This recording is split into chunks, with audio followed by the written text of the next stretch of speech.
Welcome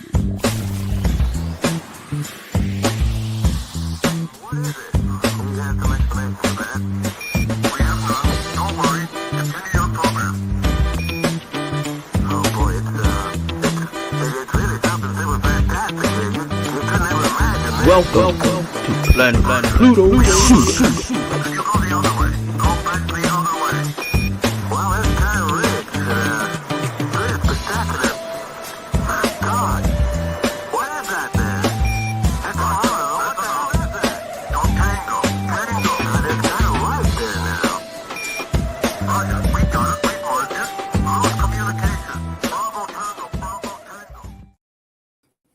Hey, I was doing the roll by dun it, you like that beat?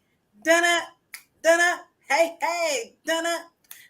What's up, good people? How y'all doing? How y'all doing out there? Welcome to Planet Pluto Pseudo. Land all your spaceships, your rockets. Come on, put your helmet on and get on Planet Pluto Pseudo with myself, Ladosha Wright. And then right over there, y'all know who it is. It's my PNC, the one and only Cheryl Morrow, aka the Hair Oracle.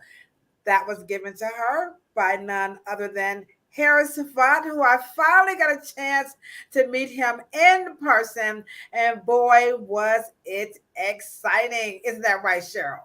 It was wonderful. It was. Look at Cheryl. She all nice. It was wonderful. She's so proper. So it's that California, that Valley girl. You know, remember Valley used to be like gnarly? A bitch and gnarly dude. Come on, Valley girl. Y'all remember the Valley girl? Look. It's so, remember this Neo Maxi Zimp Dweeby? Yeah, they ain't old enough. They don't know. They don't know nothing about that. They don't know nothing about the Valley girls. What's going on? Hey, so how's the weather in California? Because guess what? It's warm here.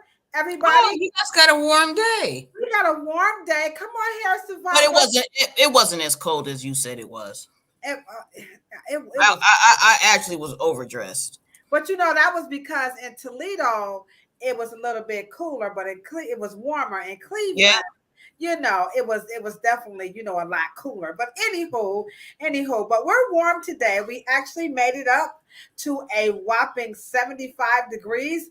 My birthday is on Saturday. Typically, it's cold around my birthday time, but this time of the year, I think it's going to stay just a little warm, a little like in the 60s, so not actually cold. So I'm excited that on my birthday, you know, it's going to be a little, you know, just a little bit warmer. So what's up, everybody in the chat? We are always excited to see our fellow aliens. Okay, so what's up, Harris Savant? I got something to show you in a minute. I see you. What's up, ALB? We so glad to have you. My big brother is in the house. He said the Astro Travelers are here. Oh, Cheryl, I do have to tell you something. So my friend Mal, he's not here in the chat, but he said that hey, here you go, Harris Savant. He has another name for you because he likes to learn from you. Ready? Hairstradamus. he said Hairstradamus. Oh my goodness. Luana, Hairstradamus was in Ohio, and you are in Ohio. Sure, you getting some names on this little podcast, okay? Did you hear that, Hair Savant? She has the Oracle, and she also has Hairstradamus. And I thought it was absolutely you love it, isn't it lovely? What's up, Judy? We see you all the way. Our Canadian babe is in the house. You guys are going to love this podcast tonight. This is the one that I've been waiting on for I'm telling y'all, this is the one I've been waiting on. It's all about hair care ingredients. And so I've got some cool reels. Cheryl has prepared the bomb slideshow for us. So to all of us, now this, if ever there was a hair care junkies podcast for us professionals and hair aficionados, this one is the big kahuna, okay? And we're gonna have a really, really, really good time tonight talking about these hair care ingredients. I could not find my hair care ingredient book. And so if you have your hair care ingredient book, then drop a book emoji in the chat. I couldn't find mine, but I actually have several hair care ingredient books. Look at Cheryl. Cheryl, like, I don't know what you're doing with that book. Anyhow, I do. If you have ever bought a book, now even if you're watching this post the live, please continue to have fun with us. We love the interaction. As a matter of fact, we need to thank you guys so much because we actually reached our 2,000 subscriber mark. That's no small feat on YouTube. Mind you, we did all of this with no advertisement, but we're going to be advertisers because we got to get this show going on the road. So drop your book in the chat if you have bought your very own hair care ingredient book. I know I have, so let me drop my book in the chat. Hold on, let me get on YouTube right quick, and I'm going to drop me a book in the chat as well because, I'm just kind of weird like that too, okay? So anywho, tonight we're going to be talking about the hair care ingredients. So, but before we do that, we got to get real, right? So here we go. Thank you so much, Aisha. Thank you so very much. All right, so here we go. Let's get real. We're going to get this podcast going tonight. And again, we are going to be talking about those hair care ingredients. Should we trust them? Are they toxic? So on and so forth. So here we go, Cheryl. It's about to go down. Here we go. All right, let's find my first. Come on now. Let's get real. Let's get real. Here we go, Cheryl. You ready? Here we go. Here are 3 toxic chemicals that your hair care products should never contain. Petroleum, synthetic fragrance, and parabens have all been linked to breast cancer and uterine cancer in Black women. As a fibroid survivor, I decided to make my own non-toxic hair care line. Follow me to learn more. Come on now, dog. Come on, man. Everything causes cancer. We're going to talk about how is this stuff seeping into our skin. And I know, I'm like, y'all, I don't want to hear that it ain't getting into our skin because people put those patches on. You see them? And they be putting their little phone on there. And then they got the patches for the birth control pills. They got the patches for to help you stop smoking. So something is getting in our skin. And Cheryl going to tell us tonight what the French toast and bologna sandwich that I forgot to bring the hair savannah is going on, okay? So we're going to talk about that. So what do you think about, just briefly, those products causing fibroids? Have you heard that a lot? All I'm hearing is that anything that's applied on your skin is causing cancer. Okay. All right. Anything on your applied? Yeah, I'm hearing a lot of that one. All right. You guys let us know in the chat. Are you concerned? Put a yes or no right now in the chat, whether you're on Facebook or right here on YouTube. Drop a yes or no. Are you concerned about what they are putting in our hair care products? I'm going to say skincare too, because, we do skin. So your makeup, all that stuff. Are you concerned about, your nail polish when you is it getting in there? You know how it feels cool? You polish your nail. Is something going in there, your nail plate? So drop that in the chat. And then here's our second I like this get real because I do this in the grocery store a lot. And I want y'all to be honest. Do y'all do this? Okay, here we go. Get real. The topic tonight is hair care ingredients. Here we go. Products you didn't know that contain formaldehyde. These contain the ingredient DMDM hydantoin. Formaldehyde is considered a probable carcinogen, which means it could cause cancer if exposed to in large doses. Products you didn't Dog. Come on, man.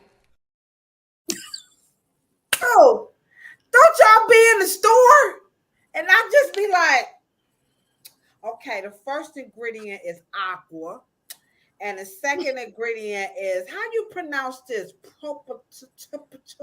Okay, so if I can't pronounce it, I ain't getting it. And then, you put it back. And then, does anybody in the chat do that? If you go to the grocery store or the hair care store, wherever you're at the supply store, and you pick up the bottle and you read and you want to see, what's in it. Okay. So, Shan says somewhat. He's somewhat concerned. Aisha says, "Yeah, I'm definitely concerned." So we need to know as we hop into the topic: are you concerned about what's in the hair care products? What's in our skincare products? What's in our nail polish? Are you concerned about what they are putting in there? Because we hear so much. There's a movie on Netflix, and I can't think of the name of it, and it's about it's like big pharma, and they made that drug that caused everybody to get addicted, and I can't think of the name of that company, but anywho, and they were just showing how the FDA was just like this one fat guy, like sitting at the computer, like, oh, approved, disapproved. I was like, it's only one person at the FDA making all these decisions. That movie, it made me scared. Does anybody know the name of that movie? It's not a movie. It's like I guess like some type of a series. It's on Netflix, and it's about that the company that made the pill oxycodone. They made oxycodone. So it's a Netflix. It is. It's pretty good. I binge watched it. But anywho, there's a part in that docuseries where there's this one guy. He's at the FDA and he's answering the phone. He's eating like donuts and coffee and all online, and he's just like making decisions about what we're putting what they are approving. I'm sorry, what the FDA is approving. Now, I'm sure that's a little bit exaggerated, but it did scare me. I'm like, ooh, when you think of the FDA, right, yeah. Cheryl? You think of this really big, monstrosity. So let's start right there. Let's start. So we're going to get this topic started. Okay, you guys are coming through. Okay. So some people, she says she's absolutely concerned. So let's start with the FDA. Though I did not put a reel about the FDA, but let's start right there. So, what is the role that the FDA plays? Because a lot of companies will say their products are FDA approved. I know right now with the relaxers, we're going to revisit the relaxers, but not this time. I'm sure we're going to touch on it, but like the FDA says the relaxers are okay. The FDA says a lot of things. So you have I. Robinson right here. She's saying that she's absolutely concerned. So let's start with the FDA. Should we, what do we know about the FDA and how don't they help us out? Now I got my vodka here, Hair Savant. It's under the table because Cheryl be saying some crazy stuff. So I got me a vodka cup in case I have to. It look like water, but you gotta know how to drink vodka. So, I think most people think that the FDA is older than it actually is. It only really came into existence, or maybe started to govern beauty 46 years. And beauty has a heavy lobby. It's very powerful lobby. I think it's probably just as strong as the food lobby. In most powerful lobby, I believe, in the world is beauty lobby. Really? Oh yeah. you start messing with people's beauty and products and fragrances and skincare and alpha hydroxy and you know what I mean and all of that.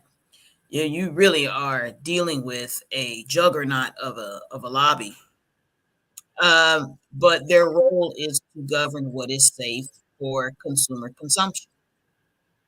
And I think that too, what we will mostly talk about tonight is probably the Fair Package and Label Act.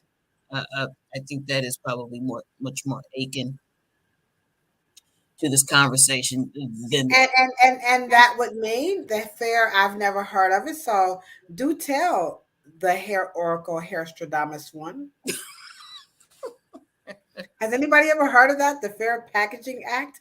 America is just so full of shiznit. But anywho, what well, is it's there to make sure that you guys are, consumers are aware of, um, because it advances the chemical raw goods world. It expands very quickly. Back in the day, you didn't have, let's just say, like symbolism, the green dot, the bunny, ethical symbolism. You have new natural hair care is made a difference um, as well. Non-GMOs, stuff like that. But they are there to make sure that things are put in um, to their nomenclature, their international. I think that is what the INCI, the Mhm. international nomenclature ingredients list. So they're there to make sure that act. And I think maybe it's a little more of a watchdog that helps the FDA govern labeling, because the FDA does a lot of food and a lot of drugs. And so Hmm. cosmetic needed some extra help there. So that's where they came out with the INCI. Um, So this is along the line of like consumer awareness. Would you say that? well, it's just Like like the crown. to help us be aware of what's happening. It's an extra consumer protection. The pack, the Fair Packaging and Label Act is an actual extra protection there to make sure that cosmetics, hair products, skincare had some guidelines. They don't heavily regulate it, but um, so Okay. All right. that's what, Okay. So but that is much more, so much more important that is akin to this conversation, not just the Federal Food and Drug Administration. And oh really? Oh. let me be clear: the Food and Drug Administration does not, and hopefully they will stand up to the political pressure of certain senators and Congress women about banning. I don't think that they'll do it. They shouldn't do it. But the FDA does not say relaxers are good or bad. They say the ingredients that make up a relaxer. And this is the problem, because all hairdressers and people who are listening to this podcast now have to understand that if you ban relaxers, then you will be banning depilatories. And they're not going to do that. Depilatories are your Nair. It is things that dissolve hair off of your chest and bodies and legs and fingers and arms and things of that nature. Yeah, All right. So you're not debonair. Oh yeah. So Nair, Nair is who, where, should, they're there to say the ingredients in these particular because relaxer is the end all be all. But they're there to say that the ingredients that make up these things are safe. Okay, well, so the FDA is just kind of, making sure it's okay. All right. So Right.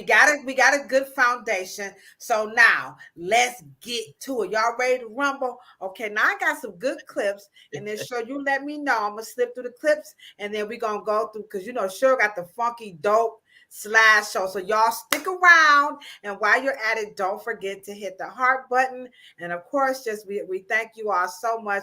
So let's just get started. Let's go with this one right here. We're gonna start with the Black women because they always say it. So here we go. As so-called Black women, we suffer the consequences of cancer-causing chemicals in hair products more than any other group. Say, hold up, wait a minute, something ain't right. Sodium lauryl sulfate. This notorious hair product chemical is number one for a reason, sometimes referred to as ammonium lauryl sulfate, laureth sulfate. SLES or SLS is used for degreasing engines and industrial cleaning, but it's also added to hair products as a cheap and powerful cleaning agent. Not only can this sulfate cause dryness, but it can also lead to some serious health concerns if used regularly. Propylene glycol. If you've ever read the back of a shampoo bottle, you've likely seen this name. It is cheap production cost and ability to make your hair look smooth and shiny is what makes it incredibly popular in major beauty products. Propylene glycol does not hold an inherent health risk. Rather, it is a harsh chemical that causes hair loss, scalp irritation, and itchiness by removing your hair's natural oils. Woo! Now, we got to get it started. So the first things first, how do they know that these products affect Black women? Come on now, I know I'm not the only one. How does it affect Black women more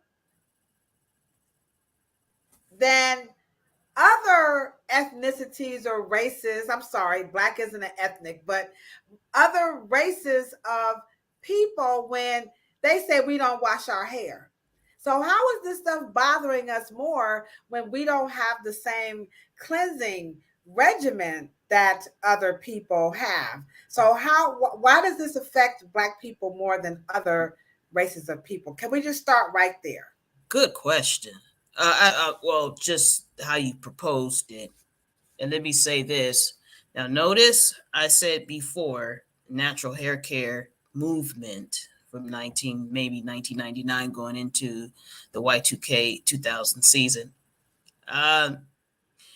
They have put extra pressure, extra fashion and pressure because it has now been more vogue and there's just more and of course the natural hair care movement has been so anti-cosmetology. But here's the problem with natural hair care. Now, because the lady in that picture, of course, has curly hair and she's non-chemically treated. But the key here is to understand is that you're absolutely correct. Now, that's a good thought. You know, Black people are known to go a very long time of washing, and because I don't wash my hair every day. I'm not ashamed to say it. Well, let me just say this. Guess who does wash their hair every day? And that's your point. See, that is propaganda. That is not true. It is not scientifically sound. It's not backed by consumer data. And let me just say this. And because of buildup, and how does things build up? It's because we don't wash every day. That's why we have buildup. And so them to be able to attach the sulfate that is not penetratable. The shampoo is not penetratable. Let's say it again. The sulfates are not penetratable. The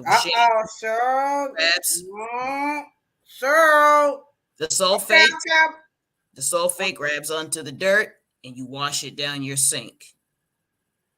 Now, what do you do more than you wash your hair?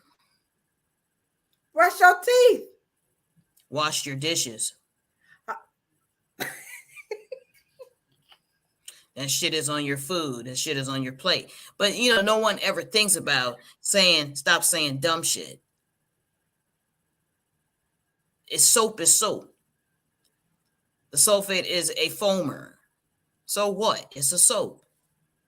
Your ancestors used baking soda, caustic soda, lye.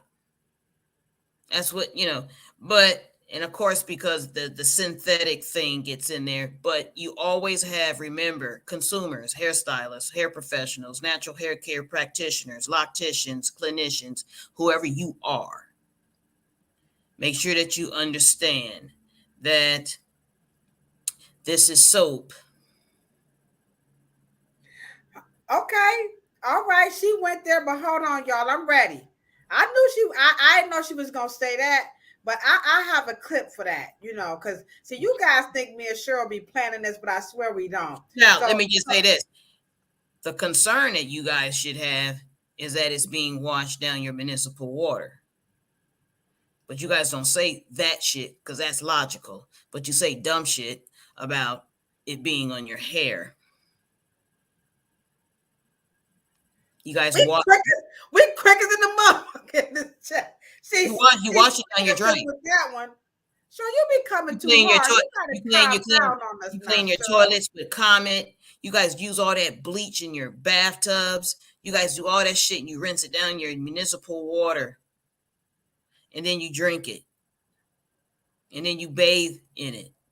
And then you turn on your tap water. It's got more chemicals than you don't even want to. You don't even want to know.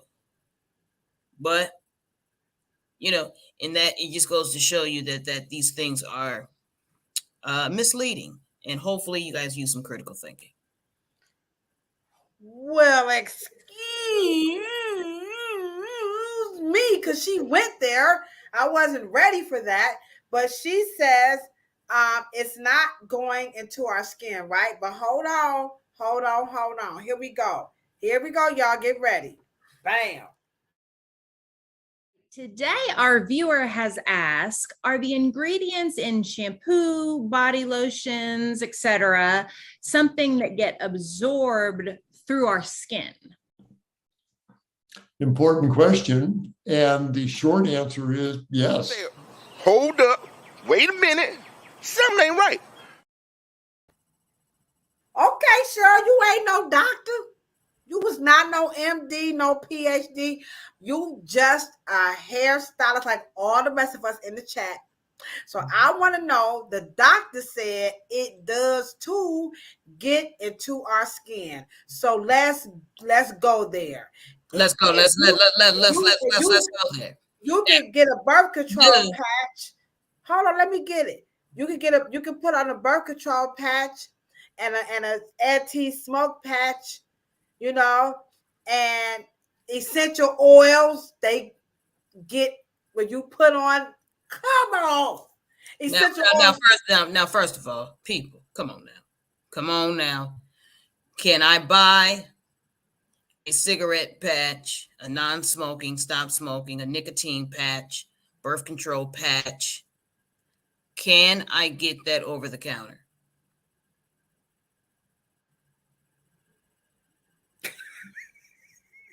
Come on, y'all. Can I get? Don't y'all leave me hanging. Can I get it over the counter? They ain't said nothing. I'm going to say, I think you can buy the patch over the counter. Yeah, I can buy a contraceptive patch. I don't know about, I can't get pregnant no more, so I don't. OTC, over the counter. Can I get a medical transdermal? So if y'all want to look it up, it's called a transdermal patch. Transdermal. Oh. It's a drug that falls under food, drug administrative. That has nothing to do with beauty. And that's why he answered the question like that. That's an important question, because he was thinking about what the frick to say. Because he knew he was getting ready to answer it yes, but no. Now, getting into your skin when you get to the slide presentation, because I want to hit my people on top of the head so they can stop this madness. Now, I am not ever saying don't be informed and don't be concerned in the aisle. I'm not saying that. What I'm saying is don't be stupid. And don't fall for marketing ploys. Don't fall for it.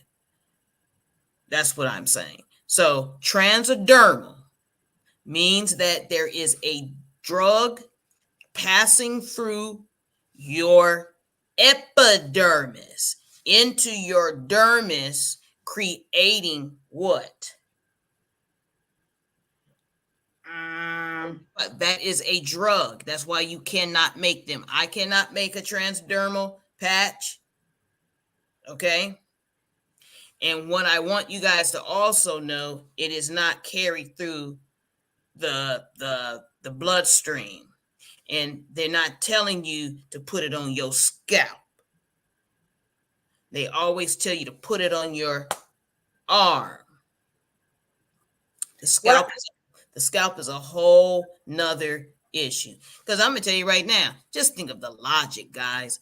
They would have had a transdermal patch for hair loss at this point if that shit was true.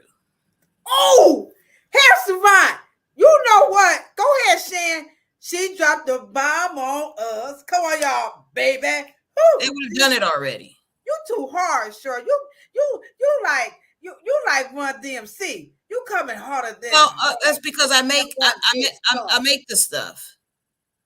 You didn't, at the end of the day, you can't be stupid screwing around with Dr. Morrow. Dr. Morrow didn't allow no dumb shit in his lab. You work with the elements and let the elements tell you how in chemistry, how it works. Chemistry tells you how the elements work and the particles and atoms and molecules and ingredients and chemicals and nitrogen and carbon and hydrogen. You don't tell the shit how it works. It tells you how it works. And you have to work within that paradigm. Period. End of story. I think that we went over that at the Afro Hair Science Summit. Now, when we get into the what? We get out of the lab. Lab is always downstairs or up real tippy top in any corporation. They are not connected to the marketing department. The marketing department is on Madison Avenue, and that's a whole nother sales message. But what about the essential oils? Like, isn't that design the very small? Like, I mean, wait a minute. Like, I love Young Living, so I buy Young Living essential oil. I'm gonna look them up, and so they say that their essential oils, it can get into your, it can go through your skin. Anybody ever heard that? He didn't lie. Now, if it's at the top of the epidermis, it can get into the pore. It can get in there, but you have to understand, skin is a barrier. It don't have no tubes to the neck. It don't have no holes to the next level. It don't. You guys are it's incredible. Miss Howard, Miss Howard, all in the chat. Miss Howard, you can get your ass out the chat. I'm sick of you already. She like, no. Yeah, Y'all know damn well that shit your ass take a shower and you ain't got no water through your skin. Now you full. Now, okay, the water from the shower and got in my stomach and got in my uterus. It's just ridiculous. Miss Cheryl, why would they make it up? I'm starting to feel real bad. Y'all need therapy. Come on, Cheryl. Shit, your ass needed therapy in the damn classroom. Your ass was... You know what? Y'all, okay, let me show. Hold on. What about this one right here then? It's going a good one. This got to be good. Come on. Another factor to remember is the percentage level. If the PEG is listed first on the ingredients label, it means there's a high percentage of PEGs in the product. If it is, throw it away. Several PEG compounds like ethylene oxide and 1,4-dioxane were found to have carcinogenic ingredients by the International Journal of Toxicology. Number 4. Our fourth chemical to avoid is a sneaky one, synthetic fragrance. The dangers of synthetic fragrance are not always obvious to many of us. However, countless studies have shown that fragrance may contain chemicals that are full of hormone disruptors and carcinogens. Ain't nobody got time for that. Ain't none of, I mean, this was simply, that's a wonderful, I follow that channel, by the way. I want you guys to Google. Can somebody Google?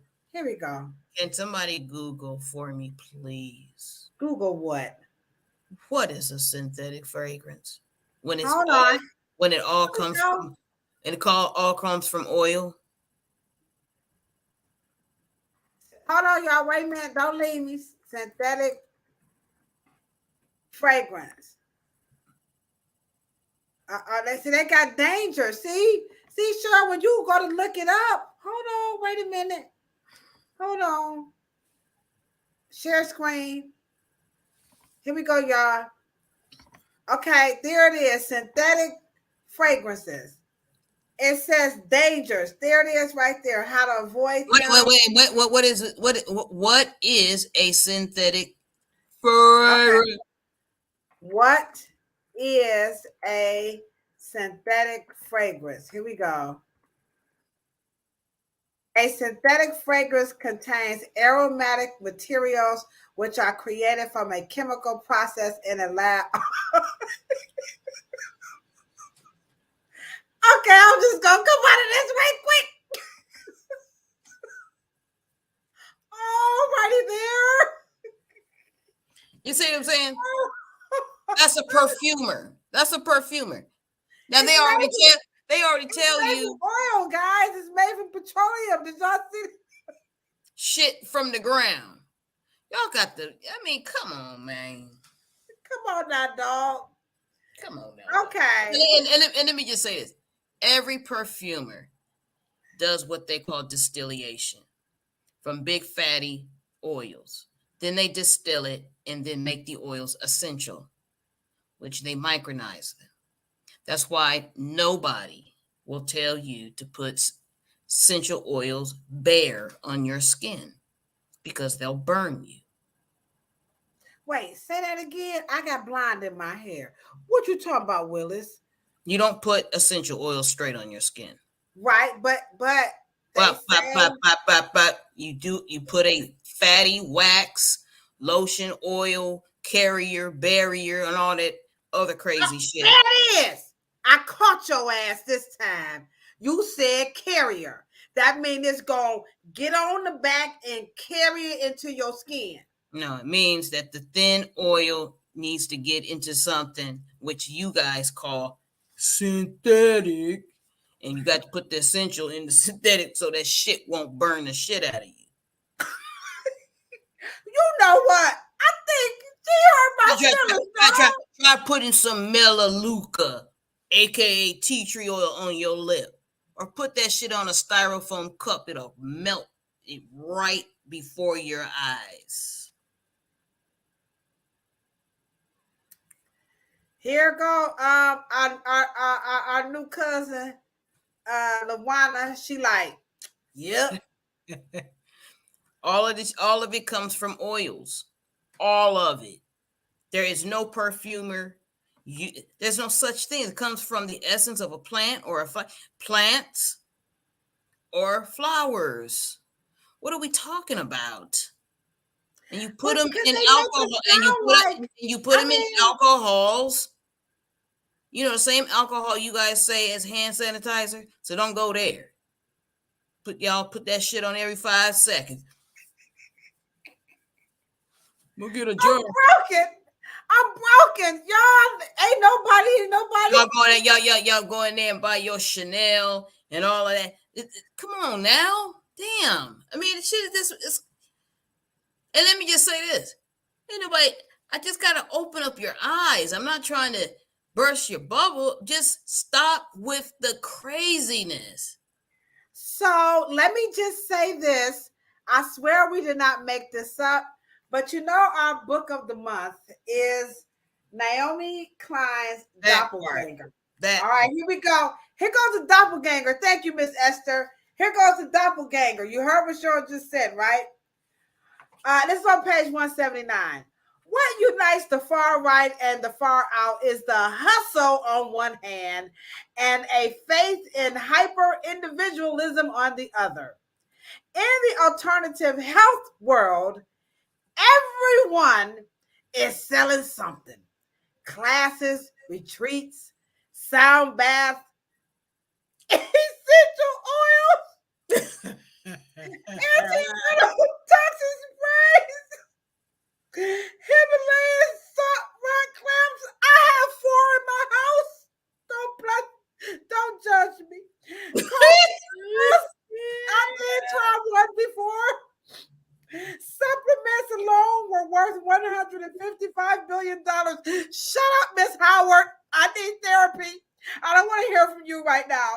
worldwide. And so she said that, and Freedom Fest Precious Metals offers colloidal silver toothpaste. I bought 2 of them. I bought 2. Right. What about the copper bracelets, the copper in the socks? Yes. And wait a minute. And guess what? And all you got to do is take a copper supplement, but they sell you copper socks. It's a peculiar. You have to understand that there's a difference between Madison Avenue and what is true and what is sold. You got to make sure that you have to make sure that you are aware and just know. Yeah, because you have to remember these labels and things of that nature. This is a capitalist society. The most capitalist society on earth is right here in this country. And this country is designed. They said if you can't make it in America, you can't make it anywhere. You can't make it in New York, can't make it anywhere. You can't make it in California, can't make it anywhere. The point here is what they're saying is, hey, as long as you follow some guidelines, get that paper. That's the point. I'm going to see Juvenile on my birthday. You got me paper chicken. You got my glass on fire. So the doppelganger, there it is. You have it. Live and direct. So no matter how much stuff I rub on my fat stomach, it ain't gonna rub down, right? I can stop wrapping myself in seaweed and stuff. Not if you keep putting that fork and spoon. You know what? I'm sick of her. Anybody else sick of Cheryl? Miss Howard, I asked you to please leave and go sit in the corner. I'm not messing with you tonight. I'm gonna make you hold this book, Miss Howard. Remember when you was a kid and you had to hold the book in the corner? So I'm gonna put you in the corner, Miss Howard, if you keep on being intelligent. This is called Planet Pluto Pseudo. Remember, we are pseudo over here, and so inspired by the pseudo killers. But so Cheryl, let's get into your slideshow. I have learned so much. You love me, Riley. I love you too. Everybody, Riley, bam, bam, is in the chat. So you love me, Riley. I love you too. It's really hard because I have fallen for a lot of this stuff. I believed it. I have. When I was reading that part of the book, I said, "Oh boy, this is going to be really hard for me to read this." And you know, it's almost borderline egregious. Yeah, it actually really is scary because you guys eat parabens every day. Every day you guys eat parabens. And they tell you that the parabens in the deodorant and the parabens in these products and shampoos, oh my God. Every time you eat a cucumber, every time you eat a berry, anything that ends with berry, you guys are eating parabens. Parabens are natural. I feel so dumb. It's like she said, and we're going to move to her slide. What unites the far right and the far out is it's a hustle. We're being hustled. You know, it's one thing. Well, first of all, did you guys know you guys eat parabens? In the chat, before we go further, I'm going to answer. Does anybody in the chat know we eat parabens? I'm typing in no. Because I believe the hype that parabens, cause cancer. Even my hair care line is sulfate and paraben free. Okay. But the thing of it is that you just can't buy products like that. I mean, now it's just like it's a standard. You know what I'm saying? Somebody asked the questions before we go further. Is it good or bad? Hold on. What we got 2 questions for you. Here we go. Here it is. Thank you, guys. Keep it coming. Keep it coming. What do y'all think of people putting castor oil on their stomachs to lose weight? I see it. Hey, I tried it. Here's my stomach. It ain't working.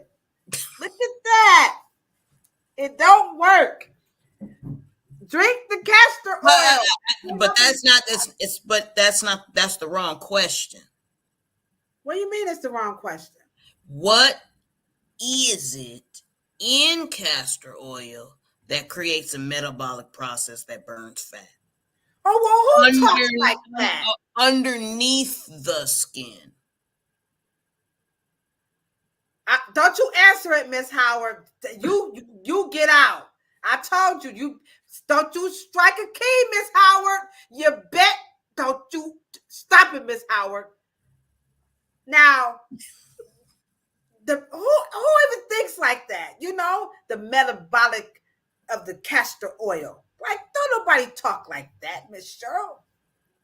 No, but what's in the castor oil that does that? That creates it's natural. It's organic. Don't you get it?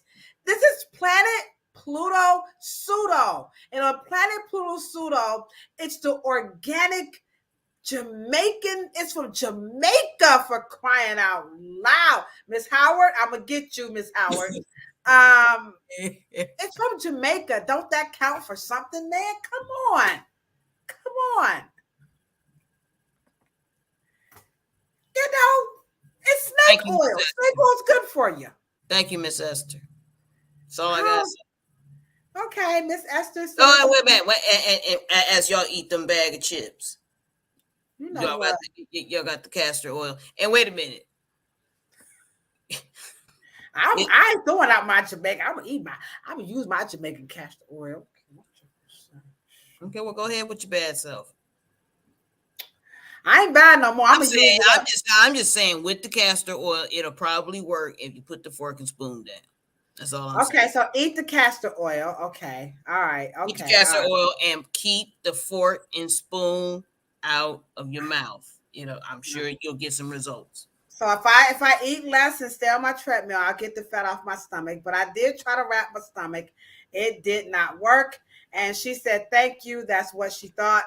So the issue is, what is in the castor oil that would raise that metabolic rate to make it lose some fat? Actually, the answer is nothing. And so Hair Savant says he has his salt and vinegar chips.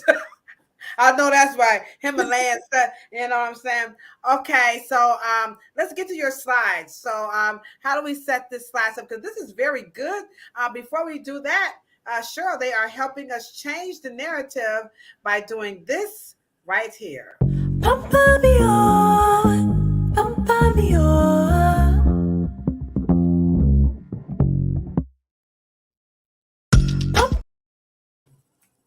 All right, so we got 18 folks in the chat. Then we need 18 thumbs up, and don't forget to share. And I know a lot of people are wondering, how did the Afro Hair Summit go? Because people are like, well, I bought some tickets. Y'all was talking about it like it was all this and that. We want to know what happened at the Afro Hair Summit. How did it go? Here's how it went. Right now. Bam. The Afro Hair Summit, Toledo. How did you like the Afro Hair Summit? I absolutely loved it. Thank you, Powell's Barber and Beauty Supply. Brianna, how did you like the Hair Summit? I loved it. Honestly, some of the education I wish I would have learned in school. Hair loss. Science, biology, chemistry, and environmental. Certificate given, history learned, goals achieved. Thank you, Ohio Association of Beauticians. Thank you, Dr. Hosey. As in anti. Okay, so if you messing with anti-anything, you are already out of Afrocentricity. Natural hair myths debunked. I like the debunking of the myth. So what did we say if we're not saying natural hair? That was the best part, breaking down what we think versus what reality is. It was dope. LJ Bill, aka Hair Savant. Don't be afraid to take control. Bam! My man. He said, y'all wonder what, isn't he handsome? It was absolutely phenomenal. It was just, there are no words to express that. That Afro Hair Summit was the absolute bomb. And so, Cheryl, we do thank you so much. We worked you really, really hard. We picked your brain. Me and Sunkissed, we became cousins. You bust up our little game. You know, our Black Jamaican castor oil, our natural hair. I told on Hair Savant in the class. Y'all know me. Cheryl called me chicken shit, by the way. Y'all just want to let y'all know. She called me a chicken ass. So yeah, I'm a chicken. I ain't gonna lie. Go ahead, Hair Savant. I was like, he said it. I'm a Scorpio. What's up? Y'all know how we do it. We'll sting you. Anywho, we learned so much. I learned so much. It is definitely helping me behind the chair in my mind. So thank you, Hair Savant. Everybody in the chat who came, we appreciate you guys so very much. Here go Miss Howard. Miss Howard, I'm gonna let you touch the keys this time. There you go. She's not surprised. Everyone loved it. It really was. It was good. It was really good. Okay, so let's hop into this slideshow. Do I just pop it up, or do you want to set Pop it us up? up? Let's So pop it tell up. me I'll go over it, and I'll tell you, to flip the page or whatever you need to do. And this portion, of course, it is very germane to hairstylists and people who can try to understand how we get into trouble with the ingredients in conjunction with things seeping and absorbed or penetrates and gets into our systemic. All right. Body. Well, Ayanna Presley and Chantel Brown are gonna be mad at you about saying this stuff. All right. So here we go. Here we go. Last slide. All right. Let's go back. Hold on. Sorry, let me go back. Y'all know I'm a better hairstylist than I am a slideshow presenter.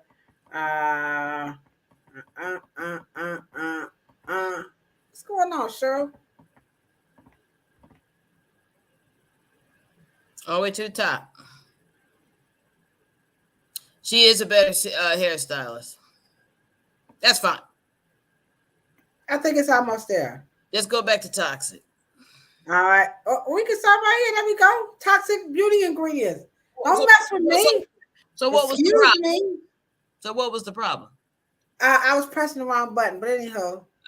Okay. And anyway, but one of the things that I wanted to just to take you guys through, and this is just maybe just how we should have approached it at the Afro Hair Science Summit, is because and the only reason why I have this word up here called toxic is because, of course, I just changed it at the last minute because I found it as I got home from another meeting today. But toxic is not what the FDA would allow us to have. So toxic is not really, I know natural hair care people and clinicians and locticians and natural hair care people love to use this word, but this does not apply to the things we do in the hair salon. What? Come on, sir, you're tripping, man. Okay, so toxic is not the word. Next slide. Come on now, press the right button. Let's go. Corrosion is much more exactly what actually happens.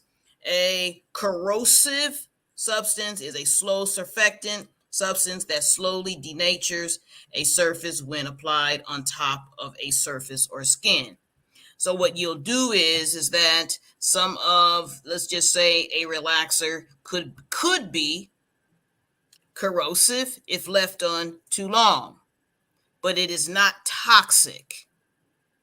Okay. So burning don't mean it's toxic. Toxic, and I'm going to explain that word. But it is corrosive.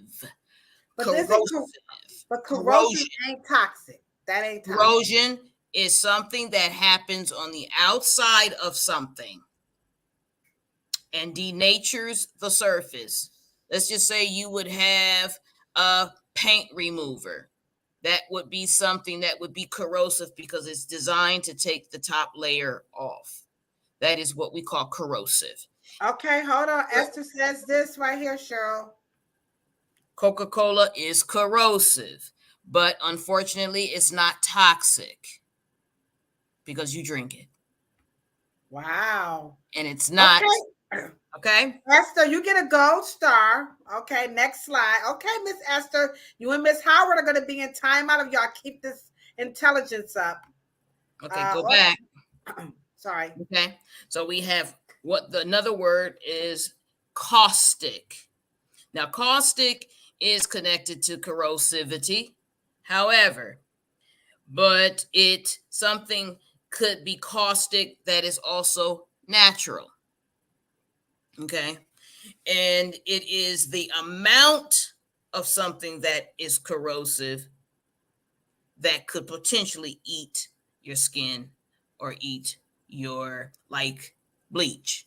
So if you leave bleach on too long, or you leave bleach on your skin, or you get the bleach under your sink, on your shirt, it has the potential of being caustic, but it is not innately toxic. Does that make sense?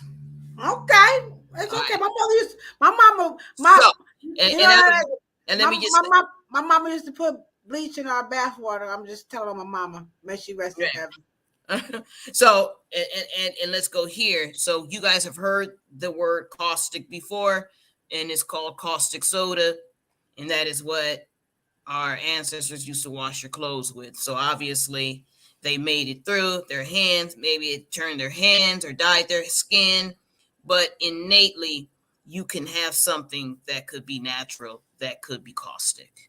Maybe they died of cancer and we ain't had no cancer test back then and ain't nobody know it. Okay, well, at the end of the day, most, cancer patients usually don't feel good and drop dead. You know what I mean? But at the end of the day, we will say that caustic soda, all these things work on surfaces. They're not penetrators. They don't get consumed and sucked in. Okay? Next slide. All right, next slide. Here we go. Okay. Poison. BDB. That girl is poison. Woo! Never trust a big butt. No, So not that poison. you can have poison, and see, one of the things that a lot of natural hair care people and just general consumers alike, they look for something that is either poisonous, they'll claim parabens, but they'll have, berries and strawberries and things in their food basket thinking that they're eating fruit, or they'll be thinking they're eating something natural. Something natural can be poisonous. Venom of a snake. A snake is an animal. A bee sting, poison ivy. All these things could potentially, be poisonous, but they're natural sources.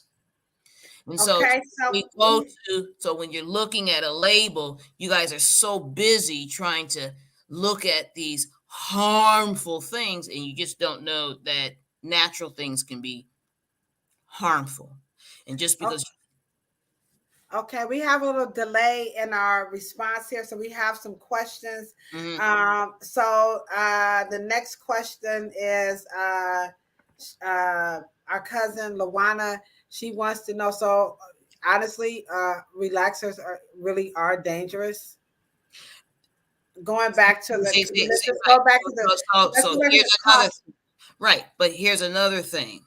The problem is that you guys got to get out of the mindset of relaxer. Relaxer is a depilatory, but you don't think of Nair as being, or hair removers or depilatories as dangerous. But is it caustic and they think it's dangerous? Right. But what I'm saying to you is caustic is a potential, which means that it's time conducive. So if you leave it on at a specific particular time, then you will not have dangerous results. But just because something is caustic and corrosive, and I just showed you that poisonous could very well be from a natural source, but it could be poisons. What if you're allergic to something? You had an anaphylaxis reaction or allergic reaction. You just ate nuts. But does that happen to everybody? No, but it's still natural. You get what I'm saying? So I got you. We have to make sure that we are aware and we're educated and informed, not disinformed, but when we're taking these prejudices and these biases to the beauty supply aisle. That's what I'm saying. Next slide. All right. Get us together. Okay. Now here's my favorite one. Toxic. You guys go to the beauty supply and you guys don't want toxic chemicals, synthetic chemicals, and oh my God, petrolatum and this and that and this and that and mineral oil. Oh my God. And then you don't We understand. just want shea butter. That's all we want. Shea butter, coconut oil. Shea butter, coconut oil. Right. And coconut oil, to some people, do have coconut oil allergies.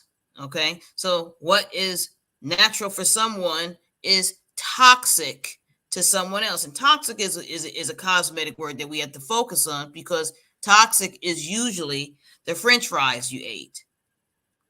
Don't they say fried food? Because the moment you heat oil, you turn the oil into a carcinogen.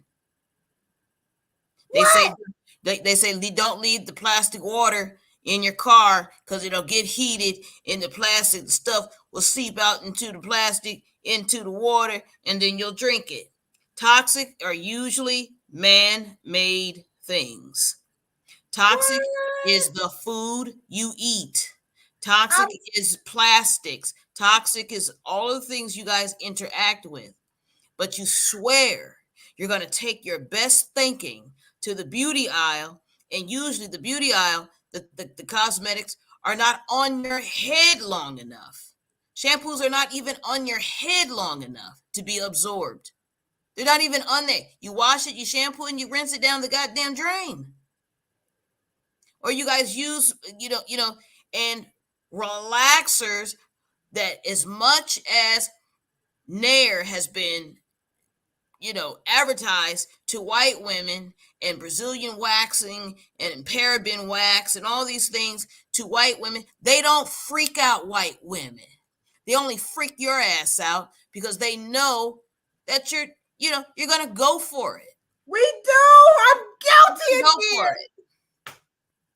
Okay. So toxic, synthetic, because at the end of the day, is there anybody in the chat that buys organic food? Don't let me be the only one.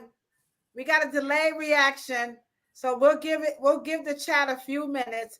How many people in the chat buy organic food? I'm gonna go ahead on, and I'm rocking with you, Esther. Okay, I do. I buy organic. I buy organic food. Come on. I put yes, but y'all know what I mean. The Gap Media says she does. My homegirl Esther. Yeah. Okay. Miss Howard, do you buy organic? Okay, so we have 3 people in the chat that says yes, they buy organic. All right. And the organic is marketed to you guys as it being the pinnacle and the epitome of the best food, right? Right. Right. Because it's grown safe and it doesn't have, Absolutely. But most organic foods are grown synthetically. I gotta go. Bye. Y'all have a wonderful night. See y'all later. Which means sure, you gotta take it. This is Planet Pluto. Can we have a little pseudo just to soothe my neurosis, as you call it? No. But the point of the matter is that we have to really define what is synthetic. These people and these novices throw these words out, and it makes you change your common sense, because something organic is not necessarily grown in dirt. It could be grown in hydroponically. It could be grown in the perfect most environment, but it is synthetic because it's intervened by man. So now that's why I can grow a lemon this size, which is supposed to be what you guys found out that you had down south, or big watermelons, like they used to be like really gigantic. You don't see watermelons that are oval anymore. You see them round, right? So you can put a watermelon, right, in the best set of circumstances. I put them in the right temperature. I put them in hydroponic. I put them in this, you know what I mean? But if I intervened, it's considered synthetic. But I say it's organic. But it is organic because I put it in its what? In its main environment that it should be in. Because I can't trust it to put it in the dirt because the dirt is depleted of minerals. So I got to make sure that I put the right sodium and the nitrate and nitrogen and carbon and oxygen. I got to make sure, but I intervened. So which one do you want? You want the one from the goddamn dirt? It's going to look like a goddamn eggplant. Or do you want the one that I intervened and made organic? And now it looks like the watermelon that your grandfather and your grandmama used to cut for you with the black dark seeds. So which one do you want? So you got to be careful of what you guys believe to be organic, because organic does have some human hand in intervening nature. Okay, so all I'm saying is that just understanding corrosive versus caustic versus, poison and versus toxic, because they don't all mean the same thing. Natural doesn't mean organic. Organic doesn't mean, herbal, and herbal doesn't mean botanical. They're not the same thing. Oh boy, we're gonna hit that up. That was gonna be our topic next week. Oh, okay. So we're gonna talk about that, but anyway, go ahead. Okay, next slide. Here we go. Next slide. Okay, here we go. Okay, so I can't. Acidic hydrogen. What the ham sandwich is that? That is your permanent wave lotions and your thio. Okay. Acidic or acid hydrogen on the acid side of the pH is usually where you get your permanent waves or things that penetrate the hair shaft and denatures the cortex layer in terms of bonds, and that's how you guys understand it. But it also can cause a burn. And the burn is usually cold. It'll get a nice red, bumpy kind of burn. But my point is, in bringing this out, when you denature, I want you guys as professionals to understand, I want you guys to include that word into your lexicon. What word? Denatures. Because a hair is protein, and when you restructure, pull apart, break down proteins, it is called denature. Okay, you are downgrading it only to rearrange it and to make it cosmetic conducive to what you guys want and what the customer and your client desires. Okay. Those are your acidic hydrogens, like your thioglycolic acids, right? Yes. I like those big words, by the way. Thioglycolic acidic hydrogen acid. Okay. Next slide. Okay. All right. Okay, here we go. Next slide. Okay. Hydrogen peroxide. We use that sun in.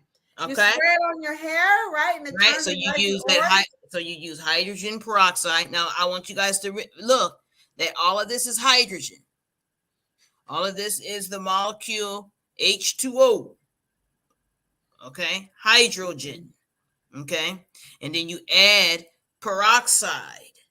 Okay, and it is commonly used in hair color. It is sometimes used even in skincare to open up the hair cuticles.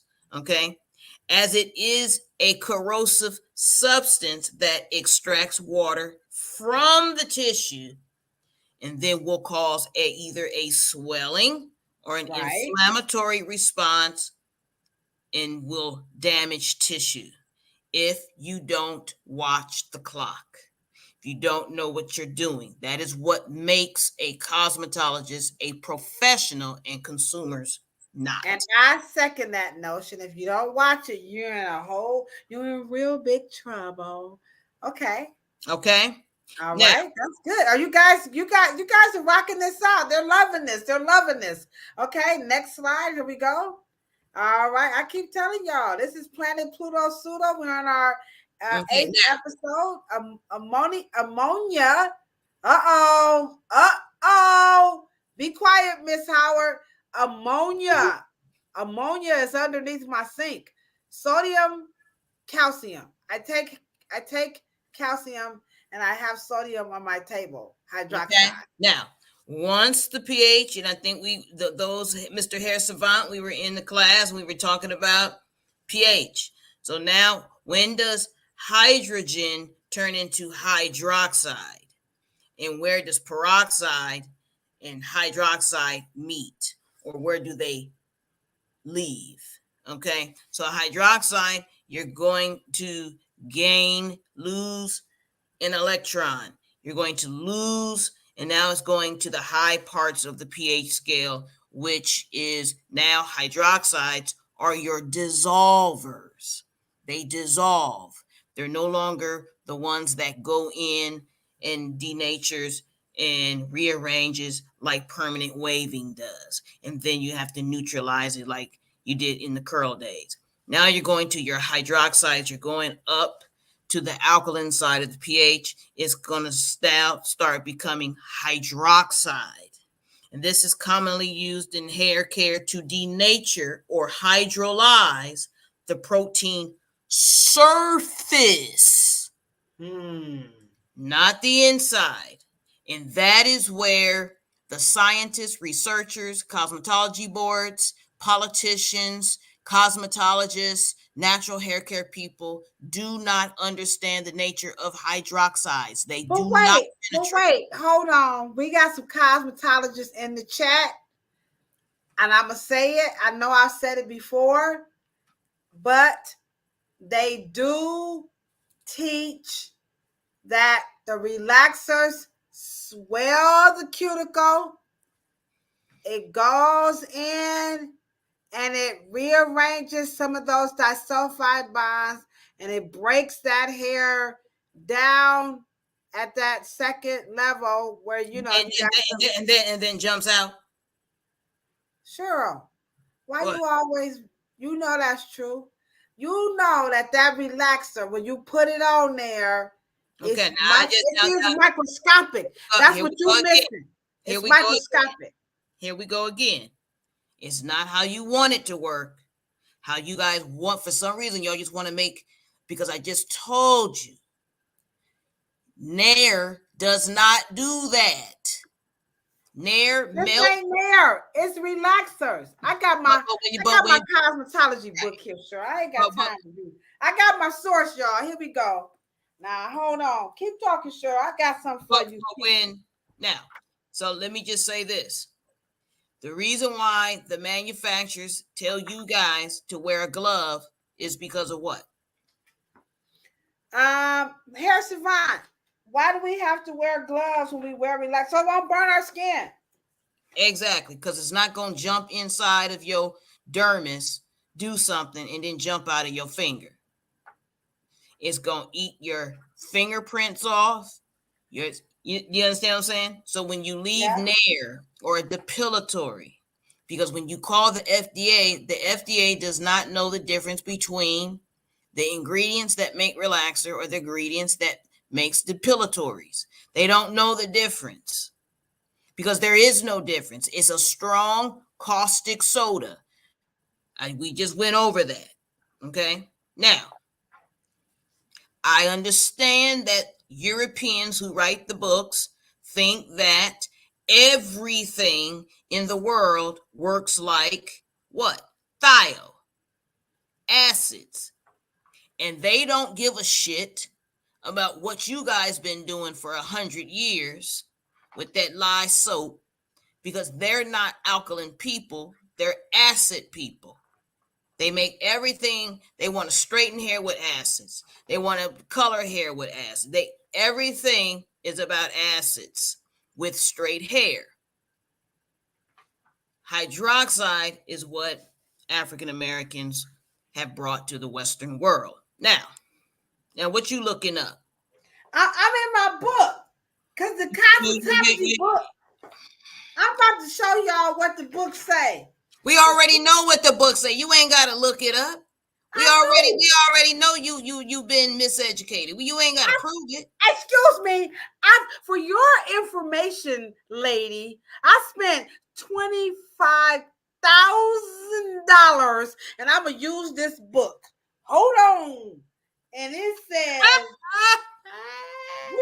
and you hurt my feelings in front of all my people here. I just want to let you know that it is saying that it goes, it swells the cuticle, and it's got, look at the strengths. You see that? It's got mild. Were you in the class this weekend? Weren't you in the class this weekend when we already talked about the mild? But some people in the chat wasn't in the class, so they probably missed that. Well, here's Savant can tell them about it.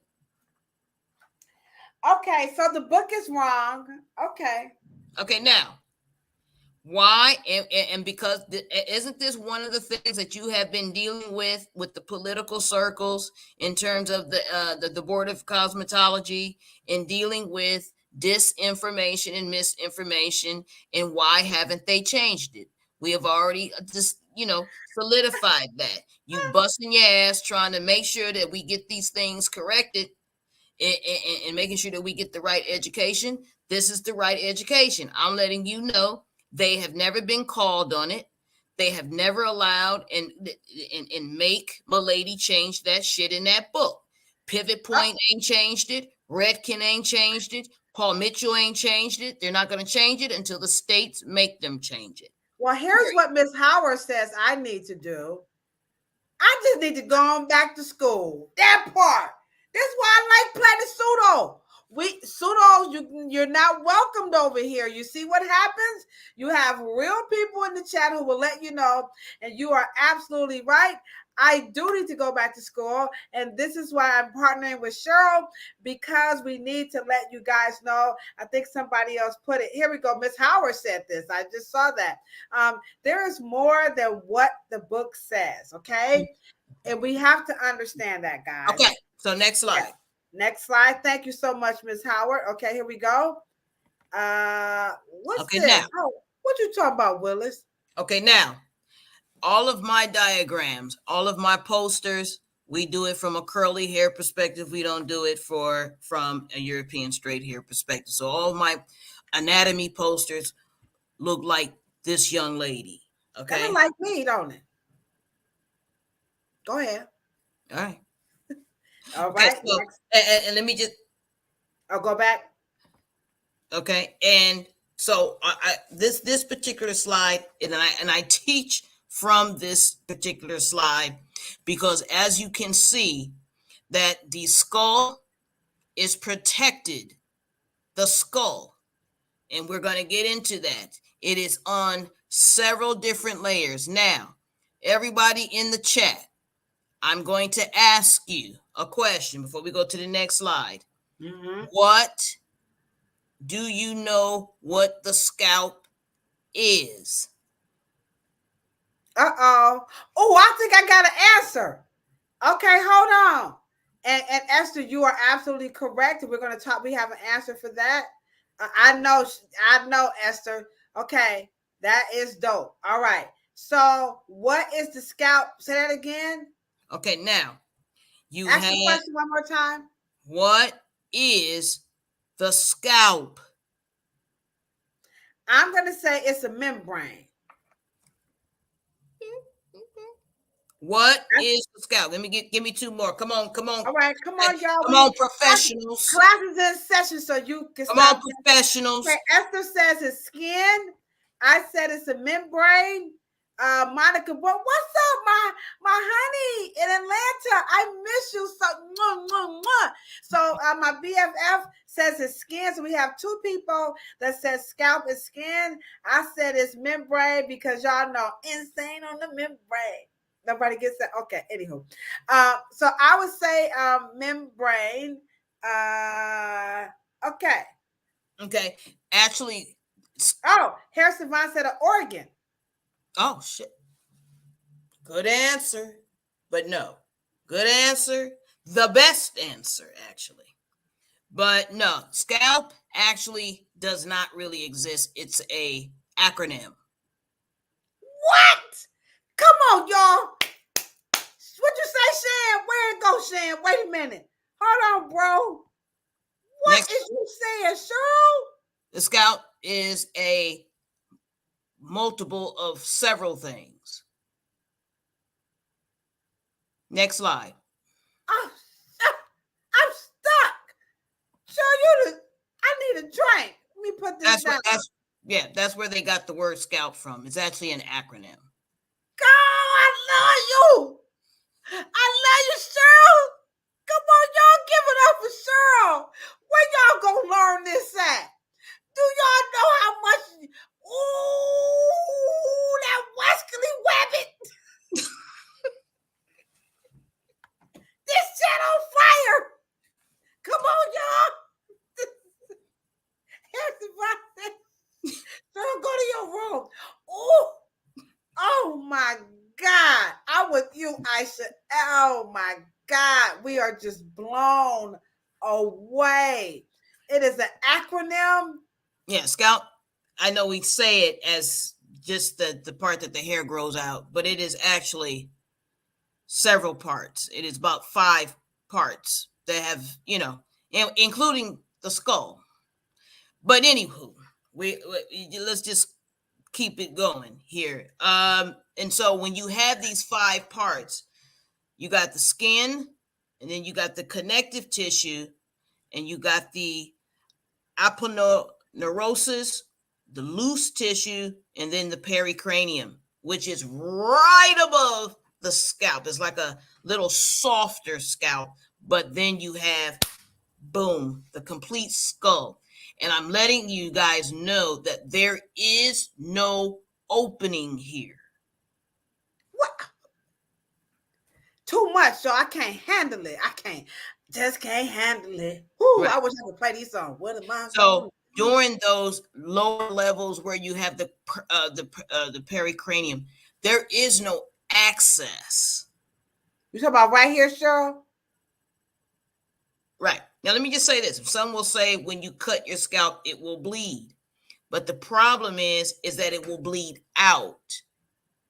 It won't allow anything in and goes down to your liver. There's no way to get it there.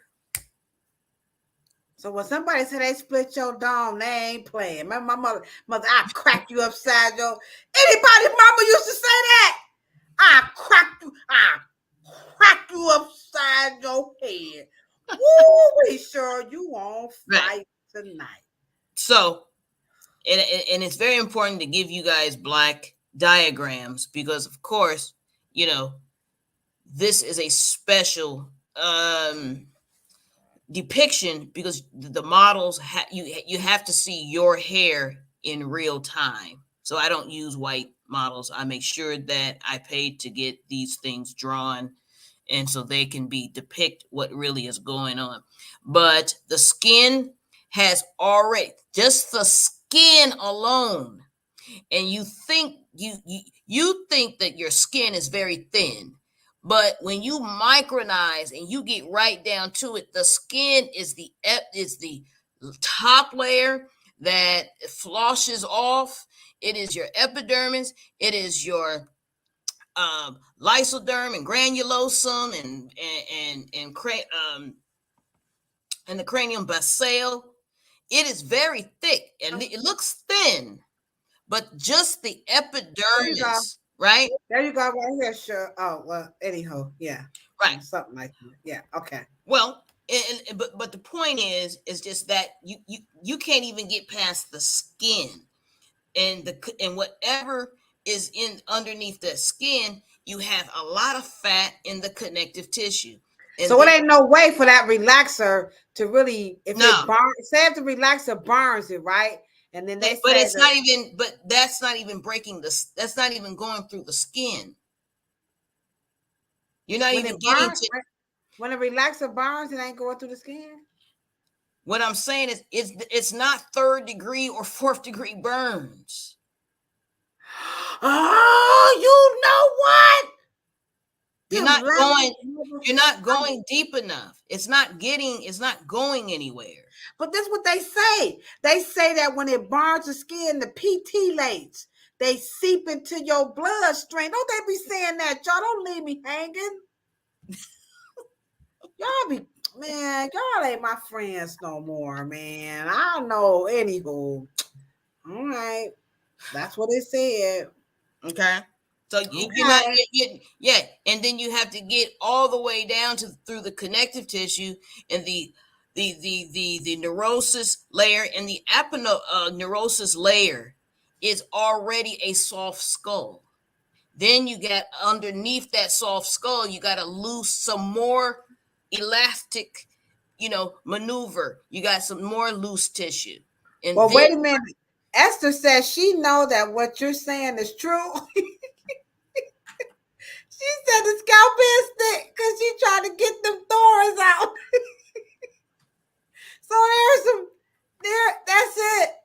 yeah, Okay, and you guys really don't know how thick this is, because you just can't really imagine it when you're talking about just putting lotion or water or something on your skin. It's not. It's built to keep things out. Then the next slide, please. All right, we some bad mamma jammas. Hold on, y'all. Look at this hair savant. She cutting it. She getting it, man. Hair savant.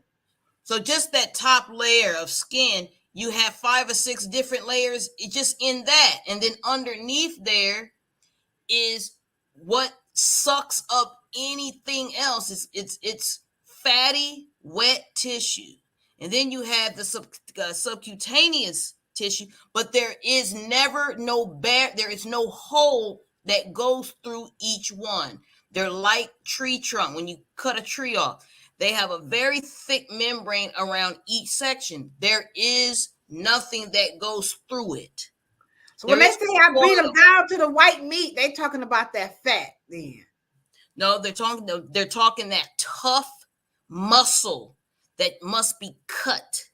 It's so thick and it's hydrophobic. It doesn't dissolve. It's so tough that you almost have to use a scalpel. Why did they call, when they cut you, they have to cut you with a scalpel? Because the skin and the barriers are so tough that you don't have. And then when you go down to that ganglia, the aponeurotica and the fibrous septa, that is so tough to get through that, because that is where your cranium with your skull, you have that suture. When you have the sutra, when your brain closes up when you're a baby, and then they have that suture, and then I thought you was talking about the Karma Sutra. I'm sorry. Y'all, I need the vodka. Okay. So wait a minute. So you got the fibrous septa, and now you got your Galia aponeurotica. So you have all these pseudo skulls right before you get to your skull. Wow, this is absolutely right. And you get to the bone, the real bone. So when we touch our head, we not really feeling right. You're not. Yeah.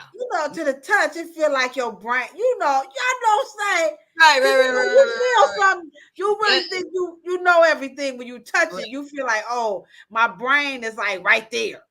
Right. No, your brain is. Yeah. No, your brain is not right there. Well, mine is. Okay.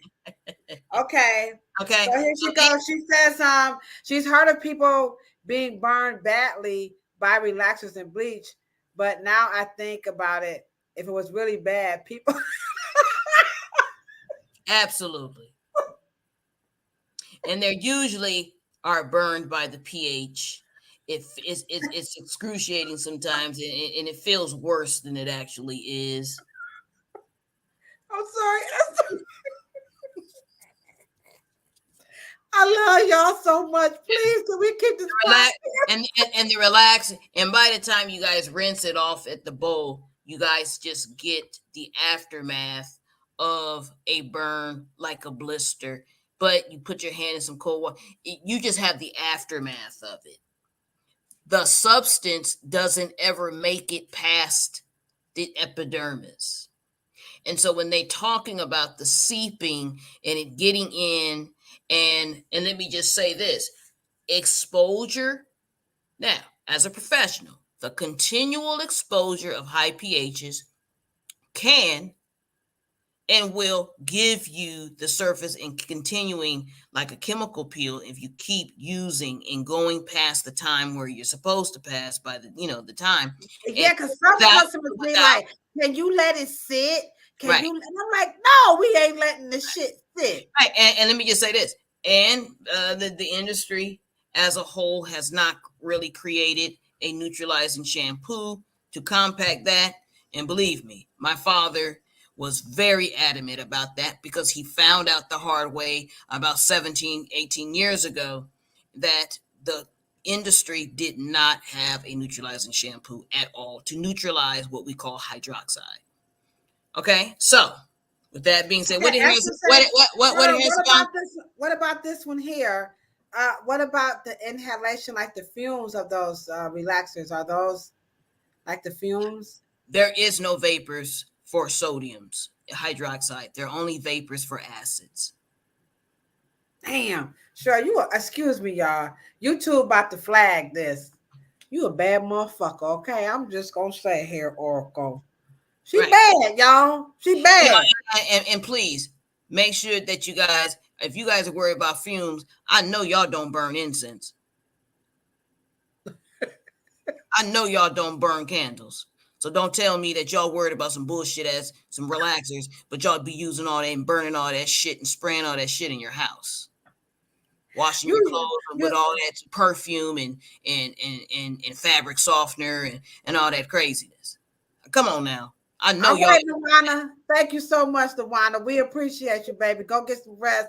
We almost done. But y'all be in the chat so tough. But right. So next slide. Next slide. Hold on, y'all. We doing good. This is thebomb.com, okay? Now, let me just say this. This is from a 17 to probably 25-year-old presentation.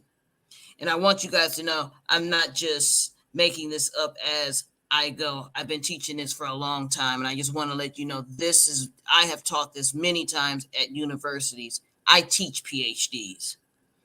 Just because they PhD don't mean or MDs or JDs or ABAs or MAs don't mean that they are sophisticated in their thinking. They're not. Okay, next slide. I know they're not because they be in the salon. I ain't trying to be funny, but they be on their phones on TikTok, so I know what you're saying is true. But they people too, you know what I'm saying? Next slide. They people too. Okay. Oh, yes, Savant. Don't you like that? So, and just to let you know that when hair sits in the epidermis, you are only going through. You are only cutting that through that yellow part. Right here. Right. You're only going through that yellow part. And as sensitive as scalp skin is, the scalp will endure chemical trauma. However, it is the repetition of chemical usage and the continual pH exposure that eventually will give you that cook, that stinging, that burning sensation as the substance processes the hair. And then Shan asked, he said, is that smell from the chemical that, when you get the relaxer, is that it reacting with the air? Right. It's the same thing as oxidizing. It's the same thing as smelling rotten food. Okay, Shan, you know a little something. Okay, Esther said she had to stop burning candles and stuff because she was getting migraine headaches and she had to use unscented laundry sheets. Do tell, mon frere.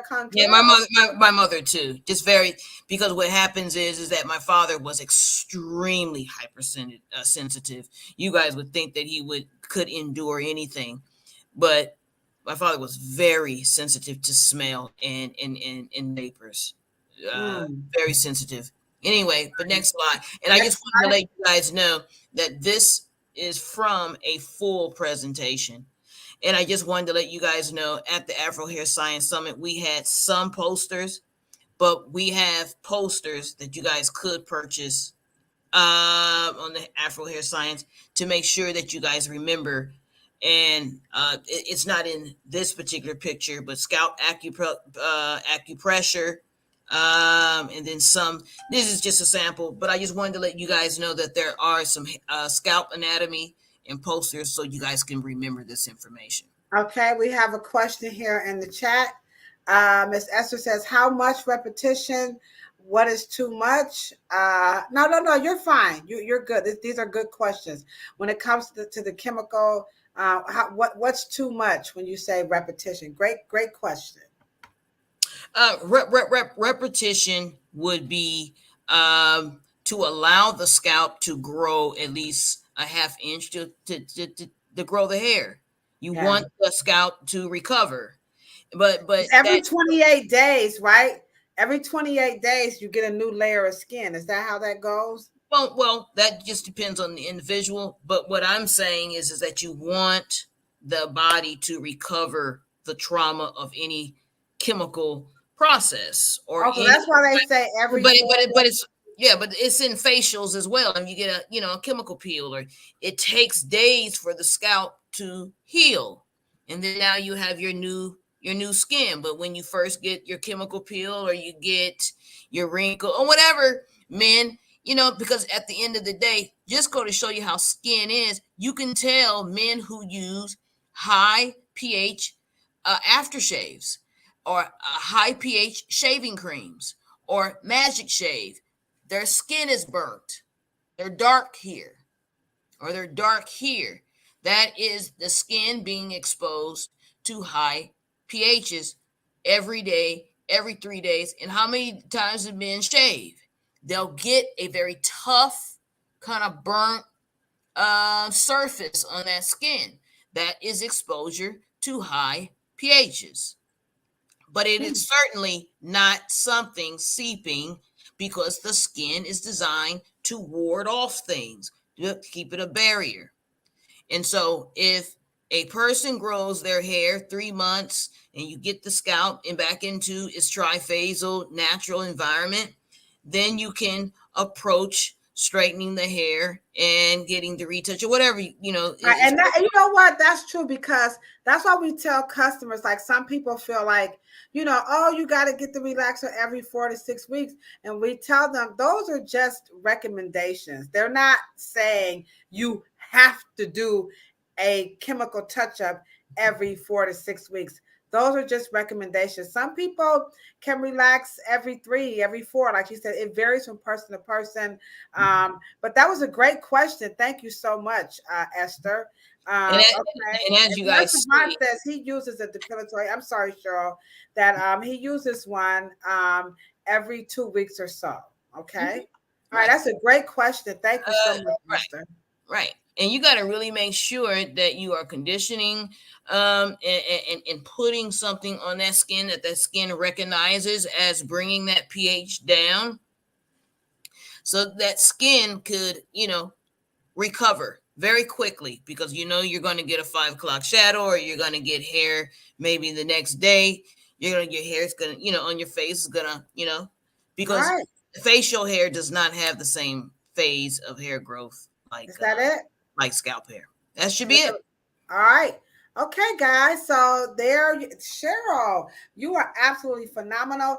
Before we sign off here, guys, we would like to invite each and every last one of you. Can you be so kind to save the date? That's right. Save the date, because where is it? Hold on. Here it is. On Tuesday, December the 5th, we're going to do a premiere of the narrative. We're going to watch it live in the chat, and we now are officially monetized. So if you guys want to donate, we have the Dr. Willie Morrow Foundation and the Gay and Joel Skills Academy, where the Right Library is. So you'll be able to put some emojis. We're going to have a wonderful time watching the narrative together live online. So we will set it up as a premiere where you guys can watch it. It is free. You don't have to pay for it. So we really just want to fellowship and have this discussion. You can also email me at ladoshaw@yahoo.com. So we're going to have a Zoom, a post Zoom discussion about the documentary. We will also have some unseen clips. I'll share some like portions of some unseen clips and some photos that you won't be able to see in the documentary. So this is going to be absolutely wonderful. So again, that's going to be 7:00 p.m.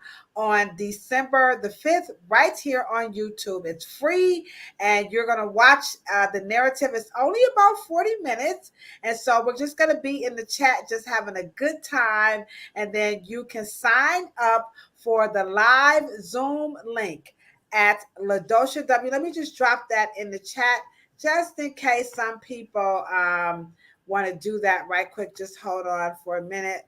Here, let me see. Oh, it's on banner. Sorry, guys. Here we go. Here, let me just type that in.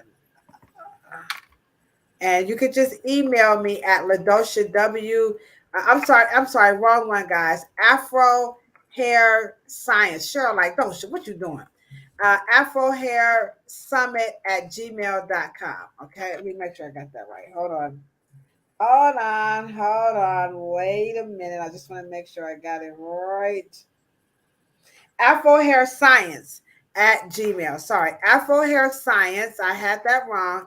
Afro Hair Science at gmail.com is where you are going to request the link to join the post Zoom discussion. And there it is right here, Afro Hair Science at gmail.com. And you will get the link for the post Zoom discussion for our 1-year anniversary of the documentary, The Narrative. And Cheryl is phenomenal in that documentary. All right, guys, I think that's it. Cheryl, what you think? I've enjoyed it. All right, guys. Oh, okay, Ephraim, I see who that is. All right, guys, so don't forget to save the date. Please share, and share. And we thank you guys so very much. You know what we say on Planet Pluto Pseudo before we take off and go back to Earth, right? Father Earth, that is. Father Earth, right? Good, better, best. Never let it rest until your good is better and your better is best. Thanks, guys. Have a good night. Good night, Hair Savant.